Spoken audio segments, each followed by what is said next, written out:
As part of our divorce agreement, my ex-husband was supposed to have a $1 million life insurance policy with our daughter listed as the beneficiary. He was not supposed to change this policy without my approval. He passed away last year and I found out he added his other 2 kids to the policy without asking me. He didn't even raise the amount of the policy. So it would have meant that our daughter would have gotten 1/3 of the money instead of everything she was supposed to get. I immediately went to a lawyer to see what could be done. He got the court to stop the insurance company from paying out until this was dealt with. It's now been officially settled that all the money was put into a trust for my daughter. It's caused a bit of tension with my ex's wife, Emma, the other kid's mother, to say the least. I still see her every so often when dropping off or picking up my daughter at my ex's in-laws. They're all very nice people and fortunately have been there as a buffer so all 3 kids can still have a relationship with each other without Emma and I having to be too involved. However, there are still times when I drop off or pick up my daughter when I run into Emma. Every single time I do, she brings up how broke she is.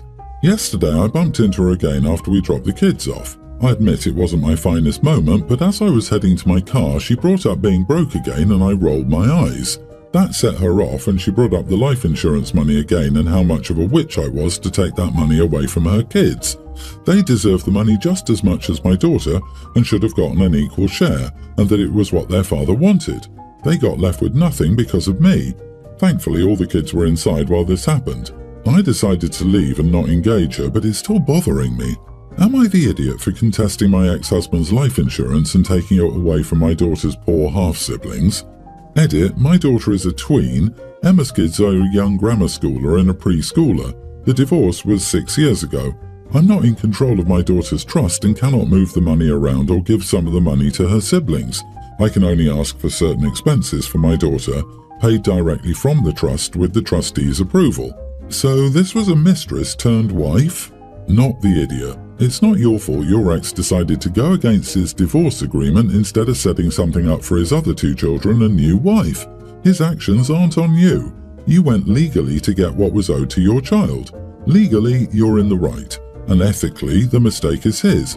Oh, and everyone saying you should have just shared it with his other 2 kids really don't seem to understand that it's not your money and it never was. You advocated for your child, the legal recipient of that payout, to receive the full amount of what she's legally entitled to. It's not just some arbitrary thing, it was enforced because an insurance policy is a legally binding contract, and so is your divorce agreement. 100% this. The idiot is the ex who failed to get a policy for his additional children. He knew this might not hold up but didn't care to purchase a second policy. The new wife's anger should be directed at him. All OP did was enforce what had already been determined legally. Possible, but you're assuming that given the size of the policy, he may have had enough income to justify greater coverage. I'm just pointing out that the typical American middle-class person will not get approved for a $3 million in term life, $1 million for each kid. Did she know about the divorce settlement and that he'd changed the policy without you knowing? If she did, then she's a victim of her own doing. There's no way the ex-husband didn't understand the divorce decree. He just played a stupid game and assumed he wouldn't die, so he would know. Emma either was lied to by him or was in on it too. He was likely expecting a mix of not finding out until it was too late after the payout and that you would feel so bad for abandoning his other children. He left them with nothing, not you. You didn't do that. Dude set one woman up to blame the other when the dominoes fell, when really he was trying to screw them both. My brother married Carly 10 years ago, and they asked to use my beachfront property as the venue. I said sure, but you have to pay me. It's not like I can let someone use it for free and I don't have costs such as utilities. I'm not rich like that. They were insulted, so I told them to ask Carly's rich daddy to pay. That set in motion a long-standing grudge between Carly and me. My brother got over it after he understood where I was coming from. They did quite well for themselves, but she felt insulted and entitled, and I refused to apologize. They have a pre-tween son, Addison, who I'm very close to. I'm like a second dad to that kid. My brother has been battling cancer for a few years, and his health is declining. He made it clear that he wants me to play an active role in Addison's life and be the dad he won't be able to be. The only person making that hard is Carly. I finally told her that my brother's impending death was more significant than her grudge against me and she needed to drop it because her only child would need me more than ever.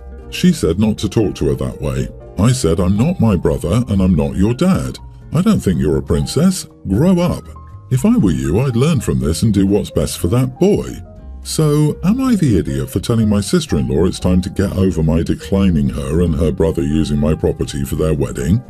I told them to ask Carly's rich daddy to pay, and I said I'm not my brother and I'm not your dad. I don't think you're a princess. Grow up. If I were you, I'd learn from this and do what's best for that boy. Gee, I wonder why she doesn't want you around. Sir, you are the idiot. In all honesty, given how you speak to and about her, being around you might not be in Addison's best interests. You're rude to people and then refuse to apologize. This is also a pretty poor example to set. She's about to lose her husband, and you showed no compassion, only contempt. Agree OP is the idiot. I wouldn't want OP around my child setting an example. He's about to be shocked when his brother dies, and she doesn't need him and actually chooses to keep him away. Dude, if you want to see your nephew, you need her, not vice versa. And frankly, you come across as extremely full of yourself. That child needs you? No, he doesn't. There are other ways for her to find positive male role models for her son. While I agree that she's wrong for nurturing a grudge, in her position, I wouldn't want you around my son either. Newsflash, Carly isn't holding a grudge about you not letting them use the property for the wedding. She doesn't like you because of the complete lack of respect and decency you have for her. If you care about your nephew, you must do some major self-reflection. You come off as very arrogant and misogynistic in the way you speak about your sister-in-law. If you continue behaving this way, you will not have any relationship with her son after your brother dies. Your property, your decision. Her son, her decision. See how that works? I, 27 female, am engaged to my fiancé Raf. Raf and I are paying for our wedding ourselves. We always planned on doing that, and we've saved for several years to afford a lovely wedding. Ever since my dad died when I was 6, I knew in the future if I got married, his dad, my granddad, would be walking me down the aisle and dancing with me in Dad's place. I was upfront about asking my granddad when speaking with my mom and stepdad. They didn't take the news great.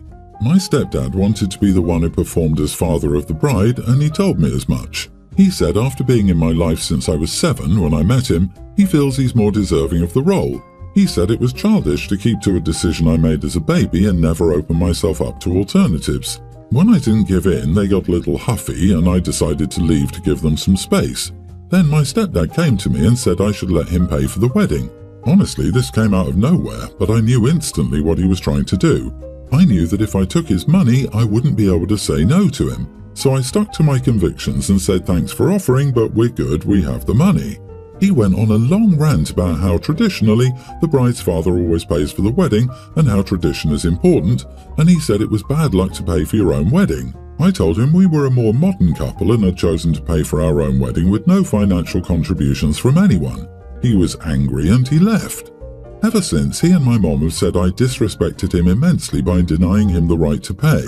Mom brought up how he comes from a very traditional and conservative family and that it's shameful for him not to be paying for everything. She told me he'd been looking forward to paying for my special day, and I threw his more than generous offer in his face. My stepdad told me I'd ruin the whole wedding for him. Also, I don't want my granddad and stepdad to do the walk or dance. Am I the idiot? My stepdad told me I'd ruin the whole wedding for him now. How ridiculous is it to say something like this to the bride? OP, you should make them ashamed of themselves for trying to manipulate you financially into giving your stepdad a role. Since they care so much about paying, they should be okay with you still walking with your granddad, shouldn't they? You're not the idiot. It's not his day. He's not the bride or the groom. He's your stepdad. Pushing the subject won't make him your dad. It's more likely to push you further away. And offering to pay for the wedding to manipulate the situation to his wants? Yeesh. OP, pay for your wedding and have a fabulous day. It's very liberating. Ding ding ding ding ding. Give OP a prize. Stick to your guns, my dear. Plan the wedding that you and your partner want to plan.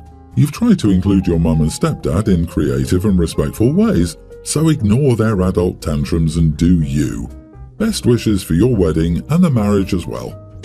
So I'm 28 female engaged to Jake, 27 male. We've been together for 5 years and I'm pregnant with our second child who's due any day now.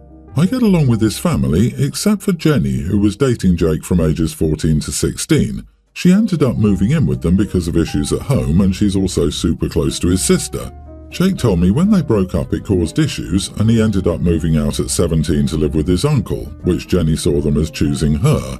Jake was no contact with his family when we got together, but they ended up speaking again after we had our first child, and Jenny had at that stage claimed them as her own family for as long as I've known her.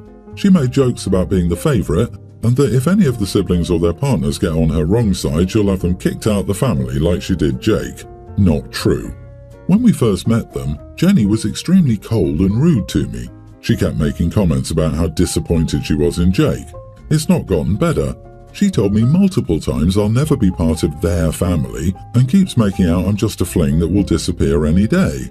My in-laws had a get-together tonight for dinner and a few drinks. Obviously, with me being 2 days overdue, everyone was buzzing and giving me attention, which made Jenny angry. I came out of the bathroom at one stage, and Jenny, who had had one too many, was waiting for me. She told me that no matter how many times I get pregnant, or even when I wear my white dress, she looked me up and down, even though I shouldn't, she'll still be more important because if they choose her over their son, they'll choose her over some loose woman who got pregnant after dating a guy for 6 weeks.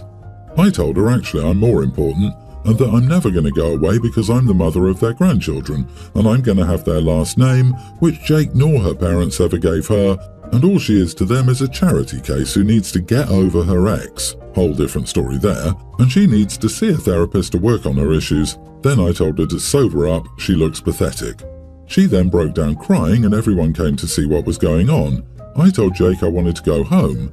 After hearing the whole story, his family is on my side, but his sister is mad about what I told her and said it's triggered her abandonment issues, which will put Jenny back into a dark place.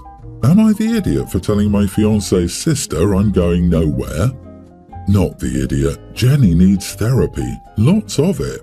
Whatever happened with her family led to her fixation and fear of losing this family, but it's not an excuse to insult you and your place in the family. You didn't trigger her abandonment issues. They were on full display when she confronted you. If your future sister-in-law cares about Jenny, she should stop blaming you and get her friend some help. You were so close to not being the idiot, but then you told her that she's never going to mean anything to her family. That's how they treat her and how she likely views them, because she's just a charity case.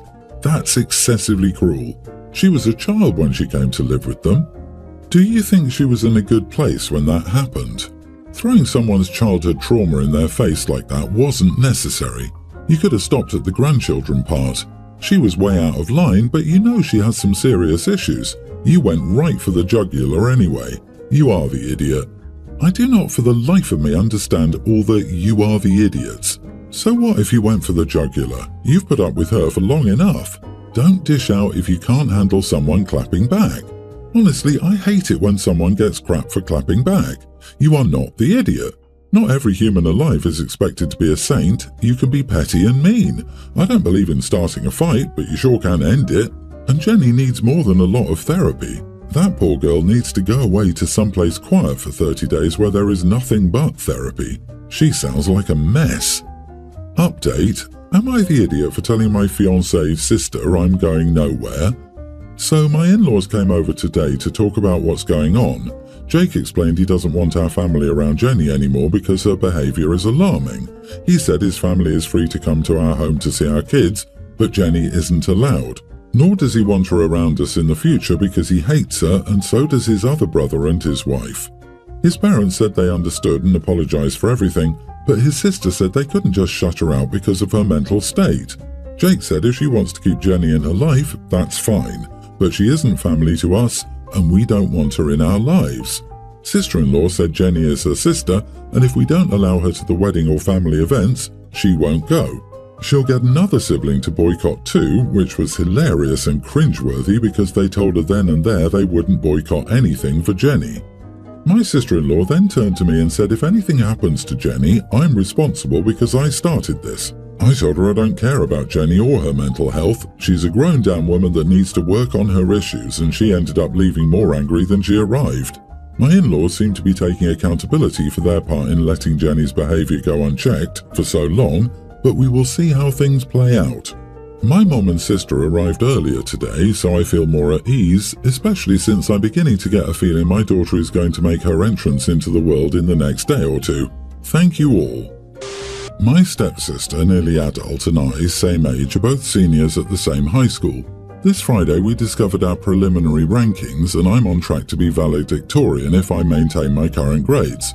I've had straight A's my whole life and took all the AP, honours and dual enrolment classes I could to keep my GPA.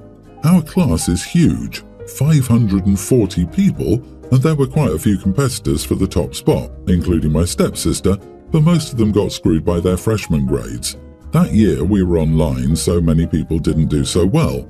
My stepsister discovered that unless something catastrophic happens, I will be valedictorian. She must have known she wouldn't be valedictorian because I've always had better grades than her. She thought she would at least be in the top 20, but she ranked 27th. Yesterday we were talking about our college plans with my mom, and my stepsister said that she could have gotten a $10,000 scholarship for being in the top 20, but some tryhards had to game the system to boost their GPA. She was obviously talking about me, but I tried to stay calm because I understood she was upset. I told her that she still had a chance if she fixed her 1B, but she said getting anything higher than a B is impossible in that class. Not true, I have an A. She said that the only reason I'm valedictorian is because I have no life outside of school, and I'm probably not even going to get into my dream school because they want well-rounded people who do more extracurriculars like her. She went on to say that I don't deserve to be valedictorian because all I did was take an absurd amount of AP classes.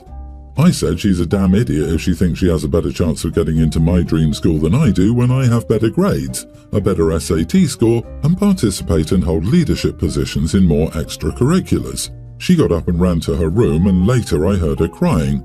My mom said I shouldn't have been so harsh and I probably ruined her long weekend. Am I the idiot? Oh, you ruined her long weekend? Maybe she can use it to study. Not the idiot. If you start a crap-slinging session, don't be surprised when it gets on you. She was jealous, picked a fight, and ran off to cry because she didn't like the truth. She went looking for trouble, you just defended yourself. Too bad she's having a bad weekend, but she went out of her way to make it so. Wait, did she seriously complain that some tryhards gamed the system by trying hard and fulfilling the requirements? That's not gaming the system. Congrats on your grades. Also, congrats to your stepsister for being this week's favourite champion. She's jealous and insecure, and good for you for not putting up with it. And if Mom wanted to be nice at the end, she should have gone to stepsister and offered her sympathy to be a shoulder to cry on. More importantly, please immediately change all your passwords and your mailing address for college applications, scholarships, etc. Jealousy is often destructive. Please don't risk the chance that she might intercept and sabotage important opportunities for you. Get a P.O. box. Please take note of this extremely important advice. Do whatever you must to ensure she can't sabotage your future.